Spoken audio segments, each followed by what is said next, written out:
Alright, hello ladies and welcome back to the channel. My name is Mark Roden and I need some agua. Oh, I love some agua. Love me some agua. Now I gotta wait for these two idiots to pass by me. Look at that guy's relatively smart. This guy, idiot. Stupid. Dumb.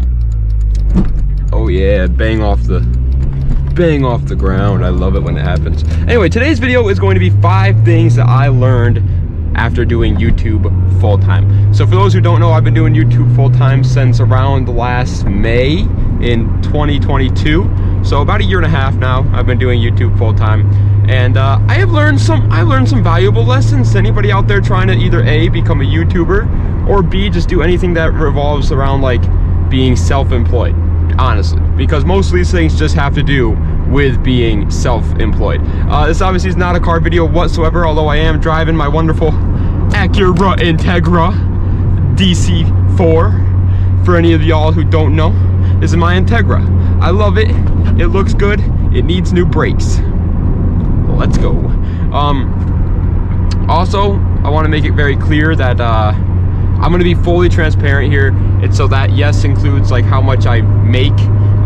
Not this year, because I just don't want to, you know, put that out there. But I will be talking about how much I made in past years, just for a point in a different point. I don't know what to say there. Anyway, number 5 is that it's hard to explain to people.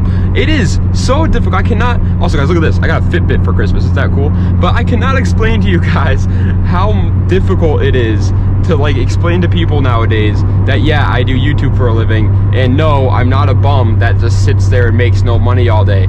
I make money like every time, because okay, most of the people that like matter when you're talking to them, that like you have to try to impress in the real world, most of those people are older people and they don't understand the whole YouTube thing, especially not here. Maybe if you live in like Los Angeles or San Diego or something, maybe then you could get away with it and you'd be okay, because they probably hear that quite often. But where I'm from Connecticut, some small town in Connecticut, and when I, you know, like I want to buy a house, right? I'm buying it hopefully by the end of this month, or maybe by the end of February. It all depends on when I can get my taxes done. But either way, I'm buying a house soon. It is so difficult meeting with these loan officers and being like, listen, I do YouTube for a living. I know it's weird and I know it's volatile because it can go up and down, but this is how much I make. I want to buy a house. This is my credit score. And they're just like, oh yeah, we're gonna need some more like serious. Could you get like one guy literally was like, could you get like another job for a year? I was like, no, I've been working on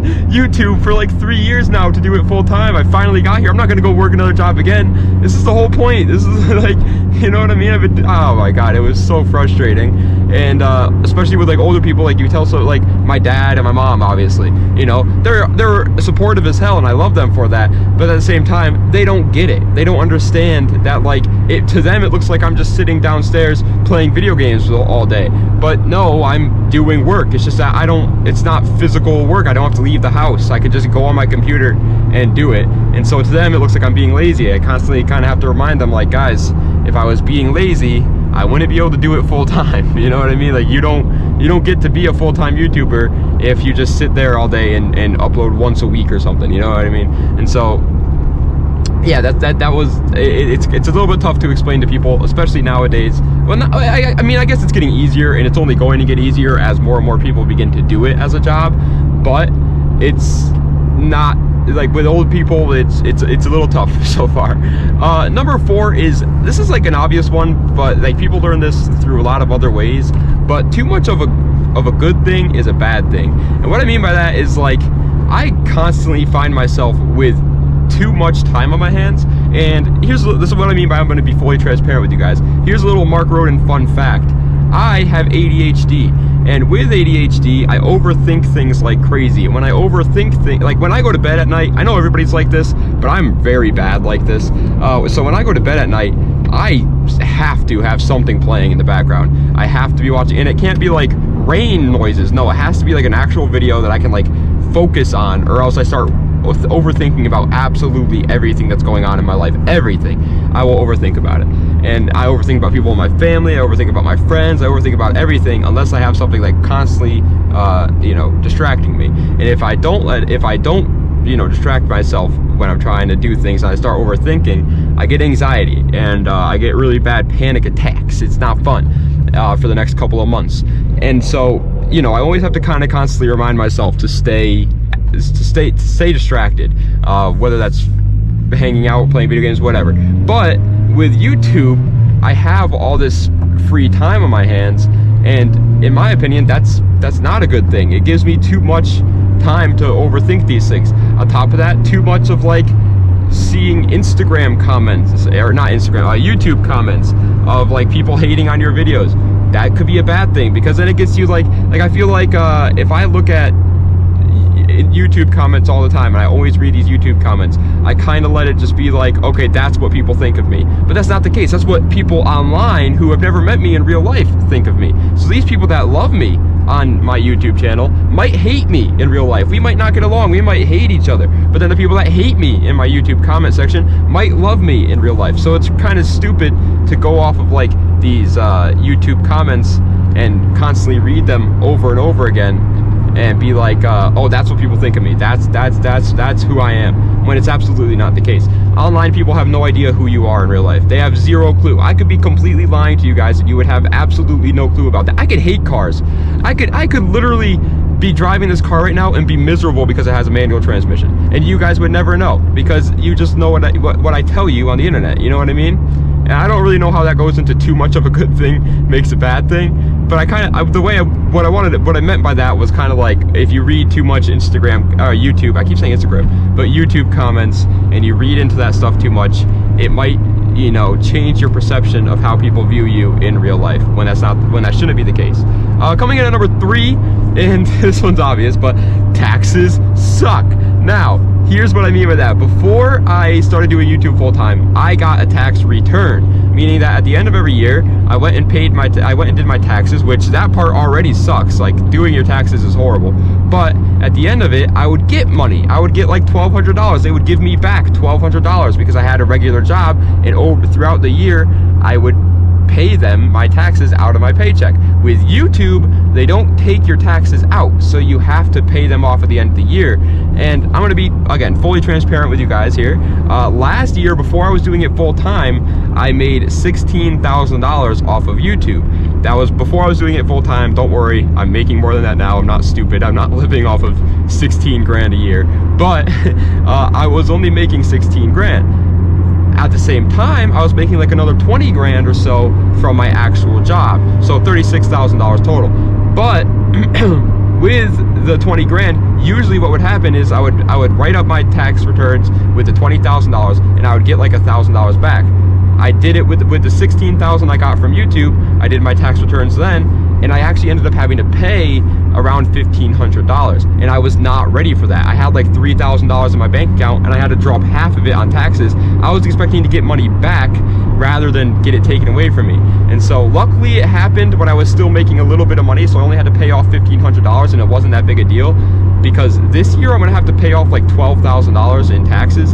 And since I know that though, over the year, every month that I got paid through YouTube, I set aside a quarter of the amount of money that I made that month off YouTube to use for taxes. So I know now and I'm prepared, but it still sucks. Having to pay $12,000 in taxes every year is not going to be fun. This is the first, actually no, it's not the first year, because yeah, no, it is the first year. Yeah, this is going to be the first year that I ever am going to have to pay like that much in taxes, and it is not going to be fun. Again, I set it aside so I know like that money over there is for taxes. I don't touch it or whatever like that, but it's still going to feel bad giving up $12,000 that could be used for something else. And so yeah, I really hate it. And since YouTube doesn't do it for you, it is not that fun. Like, you might make, like, let's say you make $5,000 in a month off of YouTube, and you're thinking, holy schmoly, I'm making 60 grand a year. If I can make $5,000 every month, I'm making 60 grand a year, and all I have to do is talk to a camera.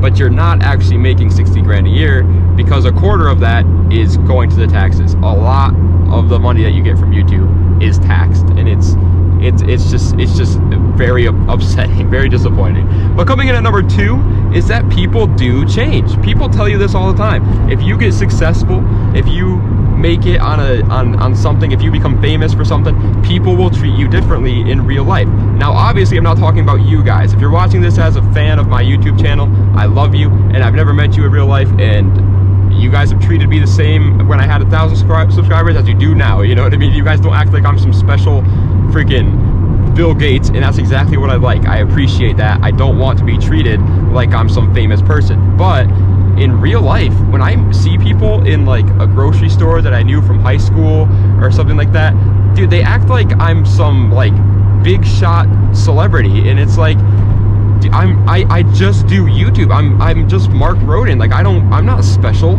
I drive a car and sit there with absolutely no editing done, talking to the people of YouTube, and I get paid like an average salary for it. You know what I mean? Like, I have 90,000 subscribers. That's cool. That's awesome. And yes, that's a lot of people. Like 90,000. I'm incredibly grateful for that. And I can't even begin to imagine how many people that would look like in real life. Like, imagine 90,000 people standing in front of you. That's crazy. But at the same time, it's like, I'm not famous. I'm not special. I'm not different. Nobody that does YouTube is. We're just YouTubers. We just talk to a camera. That's it. We're the same people we were before. We're just now, we just got some people that like to watch us. You know what I mean? It's a little weird. And that's not the bad part though. That wouldn't be, like, if somebody came up to me and was like, dude, oh my God, you're a YouTuber, that's awesome. That would be fine. I would be like, thank you, man, I really appreciate it. What happens though is they always started off by being like, oh dude, you're a YouTuber, congratulations, like you're doing really good, blah blah blah, and you're happy about it at first, but then they immediately go, so how much money do you make? It's always about money for some reason. Every time you tell somebody, oh yeah, or somebody sees you and they're like, oh my God, yeah, you're a YouTuber now, they're always like, how much money do you make? And I understand, part of it I understand, because you know, you're curious, it's a weird job, not a lot of people do it for a job, and so you want to see like if it's actually possible. That makes sense. I get that part. But I don't know, I mean, I'm not the smartest person in the world, don't get me wrong, but I could read people pretty well, and the way that they're asking about the money isn't like a, you know, I'm curious just because I want to know for future reference, to be like, oh yeah, did you know YouTubers can make this much money? Like, but it's more of like a, oh, how much money do you make? Should I do it? Type of like question, or how much money should I make? Is it worth talking to you? Is it worth becoming your friend so that I can make money off of you? Type of question. You know what I mean? It's a weird type of question. If people treat you differently based off of your social status, I mean, that's obvious. But when it comes to YouTube, it's a very weird way that they treat you differently. Obviously, I'm lucky enough to have my actual friends from high school that they don't care how much money I make. They don't care if I'm famous. They don't care if I have 10 penises coming out of my body. They couldn't care less. As long as I'm Mark Roden and I'm the same Mark Roden that they knew back in 3rd grade elementary school, then they're gonna be my friend. And I love that for them. And again, with the YouTube comments themselves, they're also the same way. They don't care how many subscribers I have. They don't care how much money I'm making. If I'm driving a Lambo or an Acura Integra, they don't care. All they care about is if I'm gonna be Mark Roden, if I'm gonna make Mark Roden jokes, if I'm gonna make people uncomfortable because I have horrible feelings in front of a camera, if my editing is going to be just as poor as it was like 5 years ago. That's all they care about, and I'm incredibly grateful for that, and I like that. But when it comes to random people, do not expect them to be like, oh yeah, you're just a normal guy. And you think, okay, you think you want that at first, right? Like, you think like, oh yeah, I want to be treated like a, I keep saying like I'm a celebrity, but it's not that bad. Like, I'm not like, it's not like people come up to me and are like, oh my God, can you sign my boobs? No, it's just like, you know, a little bit different, that's all. But like, again, you think you want that. You think you want like people to be like, you know, like envious of you, or not even envious, that's not the word I'm looking for, but you guys know what I'm trying to say. You don't actually want it though, is what I'm trying to say. You think you do, and for the first like 2 times you think, oh, that's cool, that guy thinks I'm like incredibly successful. But then after that, you start to realize like, the only reason why these people are like trying to ask you how much money you make and if you're successful is because they want to know whether or not they should be your friend. You know what I mean? They want to see if it's a good idea for them to put time into talking to you if you make enough money. So just don't ever tell people your money unless you really know them. Like, the only people that know how much money I make are my family and my very close friends. Very close, like maybe 3 of my friends, and that's it. And I have like I would say like around 10 close friends that I hang out with quite frequently, only 3 of those guys actually know how much I make, because it's just not worth it. People just, they do change when it comes to that kind of stuff. But anyway, first place, and the biggest like thing that I've noticed over time is that socializing is key. Remember how I talked before about how I get anxiety and stuff like that? Well, I'm a very social butterfly. I need to socialize, and what happens if I don't socialize is I become scared. Oh god, we're gonna run this red. Yeah, we're gonna run that red. But what happens is I get scared if I get scared of socializing if I don't socialize enough. I know it makes no sense, but just hear me out. In the past, I've had these like panic attacks and anxiety before, and every time that I've had them, it's been when I have been unemployed. And the reason isn't because I'm stressed. The reason is because I don't talk to people anymore.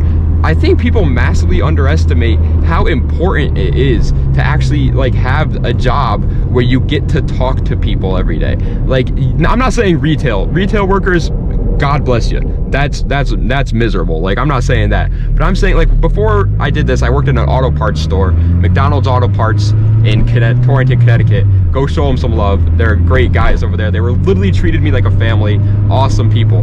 But this guy doesn't have his lights on. But yeah, I worked at an auto parts store, and they were like just people just like me. I mean, they were older than me. I was a young guy there. I mean, everybody else was like in their 30s, 40s, but still, like, they were like, it was still just cool to have just like that sort of companionship, that connection to people, even if it just was in the workplace. Like, none of us were super close friends or anything like that. Like, I wasn't like going and hanging out with these guys after work or anything, but still being able to talk to people every day is so underrated, dude. If this guy tries to come into this lane, that's what I say.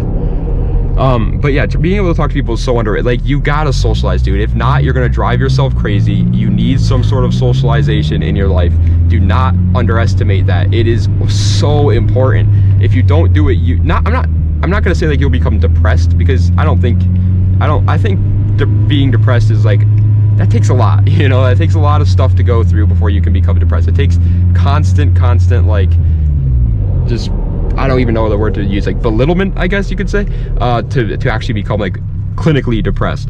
But you could definitely, you know, find yourself being in a more like negative state all the time. Like, and that's what happened to me. I found, like, after I did YouTube started doing YouTube full time, all I had to do was stay at home and make videos all day. I had no reason to go out into the real world and talk to people anymore, and so I just pretty much stopped. And I'm still very much so like fighting to get myself back out there, always constantly trying to find things to do just to talk to people. Sometimes I don't even want to do them.